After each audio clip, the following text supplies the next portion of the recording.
বর্তমান ইদানিং সময় দেখা যাচ্ছে যে অনেক স্থানে গরমের তাপমাত্রা বেড়ে যাচ্ছে। আপনি যদি লক্ষ্য করেন টাউন এরিয়ায় বা সিটি এরিয়ায় ওইখানে দেখবেন অতিমাত্রা গরমের তাপমাত্রা। তো এইগুলার পিছনে দায়ী হচ্ছে আমরা, কারণ আমরাই প্রকৃতিকে ধ্বংস করতেছি।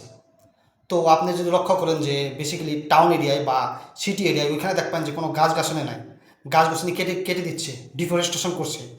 এর ফলে ওইখানে গ্লোবাল ওয়ার্মিং বাড়ছে, পলিউশন বাড়ছে। তো আপনি যদি লক্ষ্য করেন আমাদের এই গাঁও এরিয়ায় অনেক জায়গায় গাছ-গাছালি কাটতে শুরু করছে। তো এই গাছ-গাছালি যখন থেকে কাটতে শুরু করছে, এর কারণে আমাদের এখানে গরমের তাপমাত্রা বেড়ে যাচ্ছে। আপনি যদি লক্ষ্য করেন আজকে থেকে কয়েক বছর আগে, তো কয়েক বছর আগে অত মাত্রা গরম ছিল না, কিন্তু বর্তমান ইদানিং জেনারেশনে গরমের তাপমাত্রা বেড়ে যাচ্ছে। এটার মূল কারণ হচ্ছে যে গাছ-গাছালিকে আমরা ধ্বংস করছি।